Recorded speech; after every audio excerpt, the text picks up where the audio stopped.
Evangelio de Mateo, capítulo 24, versículo 15. Lo vamos a leer con el poder del Padre, del Hijo y la dirección del Espíritu de Dios, del Espíritu Santo. Dice de la siguiente forma: por tanto, cuando veáis en el lugar santo la abominación desoladora que habló el profeta Daniel, dice, el que lee entienda, así lo dice Dios en su palabra y escrito está.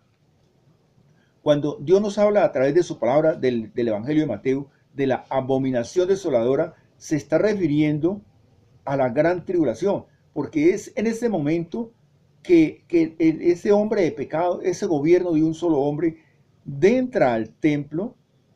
En este instante no está construido, entra al tercer templo y profana el templo. Allí comienza la gran tribulación, por eso habla de la abominación. ¿Por qué? Porque ahora lo veremos. Él hace construir, el falso profeta le hace construir, engaña a los moradores de la tierra y les hace construir una imagen. Y esa imagen es la que él va a colocar allí.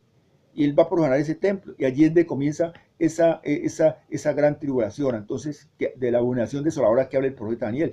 Vamos al Evangelio, al libro de Daniel, capítulo 9, versículo 27. Dice de la siguiente forma: por otra semana continuará el pacto con, dice, por otra semana confirmará el pacto con muchos.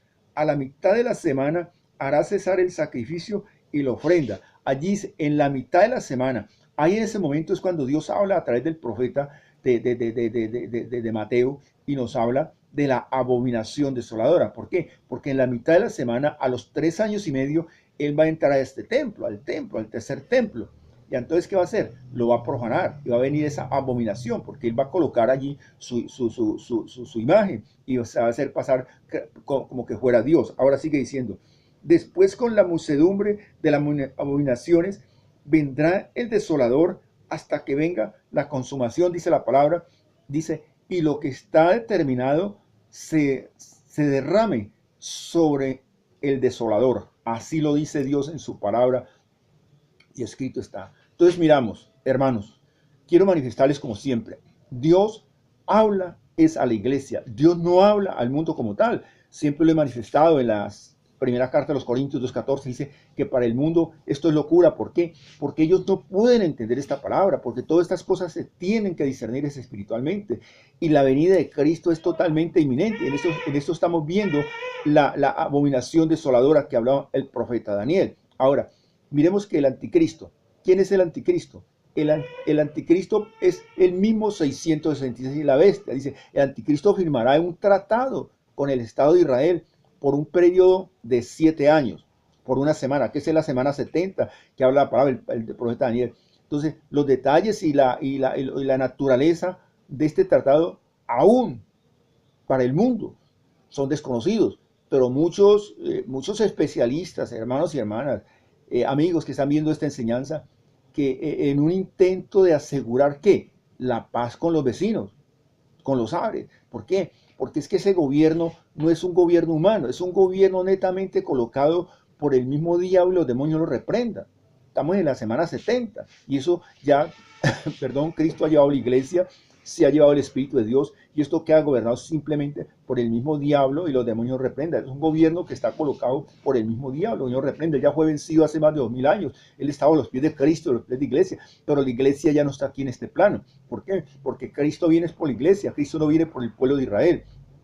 Ahora, Israel estará de acuerdo con firmar con el anticristo para su seguridad nacional. Ahora, el anticristo, ¿qué pasa con ese hombre? Romperá ese pacto después de 3 años y medio, que es cuando comienza la abominación, la abominación desoladora. Ahora, servirá como un reconocimiento público de que se está cumpliendo su tratado con Israel, y señala el comienzo de la gran tribulación allí en ese momento, porque él profana el templo. Ahora, es un tiempo de persecución sin precedentes del pueblo de Dios. ¿Por qué habla del pueblo de Dios? Porque nos referimos al pueblo de Israel. Ahora, si nosotros miramos en Apocalipsis 12:6, dice, nosotros podemos mirarlo, y dice la palabra del Señor. Apocalipsis 12:6, habla la palabra del Señor, dice, y la mujer que huyó al desierto, donde tiene el lugar preparado por Dios. ¿Para qué? para allí sustentar por 1260 días, que son los 3 años y medio prácticamente. ¿Quién va a sustentar esto? Es Dios al pueblo de Israel, porque en esa época se va a predicar la palabra demasiado. Muchos van a aceptar a Cristo, porque así lo habla en el libro de Revelación. Entonces, ¿qué pasa? Pero tendrán que enfrentar prácticamente un precio demasiadamente alto. Pero pues si las personas, porque cuando hablamos de la marca también tenemos que hablar de esto, si las personas se dejan por esa marca, pues prácticamente ya están condenadas. Ahora, la mujer que se hace referencia en este pasaje es la nación de Israel, hermanos, que dio a luz al Mesías debido a la persecución del anticristo. La nación de Israel se verá obligada a ¿qué? A huir al desierto, pero ya todo esto está preparado, donde Dios sobrenaturalmente la protegerá. Entonces, la gran persecución en contra de los judíos tendrá una duración de 1260 días, ¿m?